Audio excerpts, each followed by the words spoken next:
गुरु प्यारी साध संगत जी, श्री गुरु नानक देव जी अपने उदासियों के दौरान राजस्थान के बीकानेर शहर जा पहुँचे। वहाँ पर जैन धर्म के लोग रहते थे, जिन्हें धुंधियास कहा जाता है। वहाँ सद्गुरु श्री गुरु नानक देव जी और जैन मुनियों के बीच वाद विवाद हुआ। गुरुजी ने उनसे पूछा, तुम लोग मुंह पर कपड़ा क्यों रखते हो? उन्होंने कहा, इस हवा में ना दिखने वाले छोटे छोटे जीव रहते हैं। अगर हमने कपड़ा नहीं रखा तो हमारे बोलते समय वे हमारे मुंह में आ सकते हैं, जिस कारण ना चाहते हुए भी हम उनकी मृत्यु का कारण बन जाएंगे। इसलिए हम मुंह पर कपड़ा रखते हैं। फिर गुरुजी पूछते हैं, तुम लोग अपने साथ यह झाड़ू क्यों रखते हो? यह झाड़ू इसलिए है ताकि रास्ते में आए जीव जंतु को हम इस झाड़ू से हटा सकें। इस प्रकार हमी की पतंग जीव जंतुओं की रक्षा करते हैं। तुम लोग पूरी जिंदगी नहीं नहाते, ऐसा क्यों? पानी में भी छोटे छोटे ना दिखने वाले जीव जंतु होते हैं, इसलिए हम उतना ही पानी इस्तेमाल करते हैं जितना जीने के लिए जरूरी है। नहाने में बहुत पानी इस्तेमाल होता है। जितना ज्यादा पानी हम इस्तेमाल करेंगे उतने ही ज्यादा जीव जंतु मरेंगे। स्नान न कर हम अनगिनत कीट पतंगे जीव जंतुओं को बचा लेते हैं। तुम अपने बाल भी कैंची से नहीं कटवाते, ऐसा क्यों? बालों में भी एक प्रकार का जीवन है, इसलिए हम कैंची का इस्तेमाल नहीं करते। हम अपने आप को कष्ट दे सकते हैं, परंतु किसी और को कष्ट नहीं दे सकते। तुम मूत्र भी जमीन पर ना कर अपने शरीर पर करते हो, ऐसा क्यों? मूत्र अगर जमीन पर गिरेगा तो वे जीवों को मारेगा। वे जीव इतने छोटे हैं जो हमें दिखते नहीं। ये सारे उपाय कर कर हम अपने जीवन काल में अनेकों जीव कीट पतंगों को हमारे कारण होने वाली मृत्यु से बचा लेते हैं। तुम ऐसा मानते हो कि यह सब कर कर तुम के पतंगों जीवों की मृत्यु का कारण नहीं बनोगे और तुम उनका जीवन बचा लोगे, पर जीवन और मृत्यु ईश्वर के हाथ में है। वही जीवन देता है और मृत्यु का कारण भी वह पैदा करता है। यह सब काम कर कर तुम लोग जीवन मृत्यु के चक्र में कुछ योगदान नहीं दे सकते। बस एक अहंकार अपने मन में रखते हो कि तुम लोग जीवों को जीवन दान दे रहे हो, जो कि सच नहीं है, क्योंकि जीवन दान सिर्फ ईश्वर दे सकता है। तो हमें क्या करना चाहिए? उस एक ईश्वर का नाम जगना चाहिए। अगर तुम अपने शरीर को कष्ट दोगे तो इस बात से ईश्वर कभी खुश नहीं होंगे। ईश्वर तो खुश हमारे अच्छे कार्यों से होते हैं, उसका नाम सच्चे दिल से जपने से होते हैं, स्नान करने से, और ईश्वर का नाम जपने से हमारा शरीर तरोताजा होता है और वह ताजापन महसूस करता है। जिस जीव जंतु और कीट पतंगे की मृत्यु का समय आ चुका है, उस मृत्यु को तुम्हारे मुंह को ढकने से नहीं रोका जा सकता। इसके पश्चात गुरुजी ने जो कुछ कहा वह श्री गुरु ग्रंथ साहिब अंग 150 में दर्ज है। हे भाई, जीवों को मारने और जिवाने वाले प्रभु खुद है। प्रभु के बिना किसी जीव को कोई और जीवित नहीं रख सकता। हे भाई, तुम जीव हिंसा के वहम में पढ़कर, अर्थात यह सोच कर कि तुम्हारे कारण कोई जीव मर ना जाए, इस वहम में पड़े रहते हो, जिस कारण तुम किरत कमाई छोड़कर दान व स्नान से भी दूर हो गए हो। इनके इन मुंडे हुए सर पर धूल पड़ चुके हैं। हे भाई, तुम पानी से नहीं नहाते क्या? तुम यह नहीं जानते कि पानी के मंथन से ही अमृत हीरे जवाहरात निकलते हैं? ईश्वर ने 68 पवित्र तीर्थ स्थान बनाए हैं जहाँ त्योहार मनाए जाते हैं और भजन गाए जाते। नहाने के पश्चात ही हिंदू पूजा करते हैं और नहाने के पश्चात ही मुस्लिम नमाज पढ़ते हैं। बुद्धिमान हमेशा स्नान करते हैं। जन्म एवं मृत्यु दोनों में ही मनुष्य को स्नान कराया जाता है। पर हे नानक, यह लोग नादान है, यह मेरे इन शब्दों को सुनकर प्रसन्न नहीं होंगे।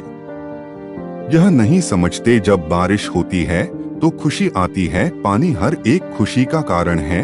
हे भाई देख, जब बारिश होती है तो अन्न उगता है, चारा उगता है, कपास होती जिससे कपड़ा बनता है और लोग अपना तन ढकते हैं। बरसात होने से ही घास उगती है और गाय उसे चढ़ती है, उसका पेट भरता है और वह दूध देती है। दूध को घर की औरत पिलाती है और घी बनाती है। उसकी से ही हवन यज्ञ और पूजा आदि होता है। हे भाई, गुरु समुद्र रूपी है और उसकी शिक्षाएं नदी समान। जब उस नदी में तुम स्नान करोगे तभी तुम्हें मुक्ति मिल सकती है। अगर इसके पश्चात भी यह सरफिरे इस ईश्वर के नाम रूपी जल में स्नान नहीं करते तो सिर्फ कालक ही कमाते हैं। गुरुजी की गुरबानी सुनकर वहां रह रहे सभी मुनि गुरुजी के सिख बन गए। वर्ष 1970 में लेह में सड़क निर्माण का कार्य चल रहा था। सभी कुछ सही चल रहा था, परंतु लेह निम्बू रोड पर एक बहुत बड़ा पत्थर रास्ते में आ गया था। उस बड़े पत्थर पर बुद्ध धर्म के झंडे लिपटे हुए थे। बुलडोजर चलाकर उस पत्थर को हटाने की बहुत कोशिश की गई, परंतु वह टस से नुकसान हुआ। यहाँ तक कि पत्थर हटाने के प्रयास में बुलडोजर की चेन टूट गई और पूरा काम वहीं रुक गया। उसी रात जो ड्राइवर बुलडोजर चला रहा था उसको एक सपना आया, इसको मत हटाओ ना। अगली सुबह उस ड्राइवर ने यह बात सभी को बताई। रात में मुझे एक सपना आया और मुझसे कहा गया कि तुम जिस पत्थर को हटा रहे हो उसे मत हटाओ। अरे सपनों पर ज्यादा विश्वास नहीं करते, चलो काम शुरू करो। परंतु उस दिन भी पत्थर नहीं हटाया जा सका। कल इस पत्थर को बारूद से उड़ा दो। सभी वापस चले गए, परंतु रात में जवान को भी सपना आया, इसको मत हटाओ। सुबह उठकर जवान ने फिर से उसे एक भ्रम माना। तभी जवान व उसके साथियों के पास लद्दाखी लोग आए। हम 2 दिनों से कोशिश कर रहे हैं, परंतु यह बड़ा पत्थर हट नहीं रहा। शायद नानक लामा नहीं चाहते कि यह पत्थर यहाँ से हटाया जाए। कौन नानक लामा? बहुत समय पुरानी बात है, लगभग 1515-1518 के बीच में नानक लामा, जिन्हें आप गुरु नानक के नाम से जानते हैं, श्रीनगर, सिक्किम, नेपाल व तिब्बत के रास्ते से गुजरते हुए पंजाब की ओर जा रहे थे। उसी यात्रा के दौरान वो कुछ समय यहाँ ठहरे थे। उस समय एक राक्षस प्रवृत्ति वाला दानव रूपी व्यक्ति यहाँ रहता था। उसका आतंक पूरे गांव में फैला था। पूरा गांव ईश्वर से प्रार्थना करता था कि कोई आए और उन्हें उस राक्षस के चंगुल से मुक्त करवाए। नानक लामा ने उनकी प्रार्थना सुनी और वो गांव में पहुँचे जहां आज यहाँ पत्थर है। उसके नीचे एक नदी बहती थी। वहीं नानक लामा ने अपना डेरा जमाया। नदी के ऊपर पहाड़ी पर वह राक्षस रहता था। गुरुजी वहां भजन करते थे, लोगों को सही रास्ता दिखाते थे। सभी और उनके भक्त भरते जा रहे थे और वह लोग नाना लामा कहने लगी। लोगों ने गुरुजी को अपना दुखड़ा सुनाया। गुरुजी हमसे बहुत दुखी है, ऊपर एक राक्षस रहता है जो हमारी जानवर मर यहाँ तक कि इंसानों को भी वो नहीं छोड़ता, हमारे उससे मदद करो। सभी लोगों का दुखड़ा सुनकर गुरुजी नदी के ऊपर वाली पहाड़ी पर बैठ गए और ईश्वर का सिमरन करने लगे। जिस स्थान पर गुरुजी सिमरन कर रहे थे उसके ऊपर वाली पहाड़ी पर खड़ा वह दानव रूपी मानव सब कुछ देख रहा था। एक तुझ मानव जीव, इतनी हिम्मत मेरे इलाके में आकर बैठ गया है, क्या कर रहा है? अभी सबक से कहता हूँ। यह बोलकर उसने एक बड़ा पत्थर गुरुजी को मारने के लिए उनकी ओर से खेल, परंतु जैसे ही पत्थर ने गुरुजी को छुआ वह मोम का बन गया। वाह वाह वाहिद वाहिद! वह राक्षस तुरंत नीचे आया और उसने देखा कि गुरुजी अभी भी ईश्वर के सिमरन में लिप्त हैं और वह उनका बाल भी बांका नहीं कर पाया। वह और क्रोधित हुआ और उसने गुरुजी की और वह पत्थर अपनी लात से धकेलने की कोशिश की। उसका पांव वही धंस गया, परंतु पत्थर टस से मस नहीं हो पाया। यह सब देखकर उस दानव रूपी मानव को एहसास हो गया कि जिस व्यक्ति से आज उसका सामना हुआ है वह कोई आम व्यक्ति नहीं है।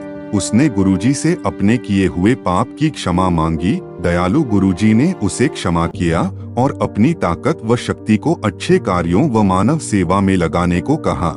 सभी पहाड़ी लोगों ने जवानों को कहा, ये शख्स हमारे नानक लामा है। सब लोग उनको बहुत मानते हैं। पहाड़ी लोगों ने कहा, आप एक अपनी निशानी यहीं रहने दो। सभी लोगों की भावनाओं और साक्षात गुरुजी की शक्ति का प्रमाण मिलने के पश्चात वहां काम रोक दिया गया और एक मनमोहक गुरुद्वारा का निर्माण किया गया, जहां आज भी संगत गुरुजी के चिन्ह रूपी उस पत्थर के दर्शन करने वह प्रसाद चखने आती है।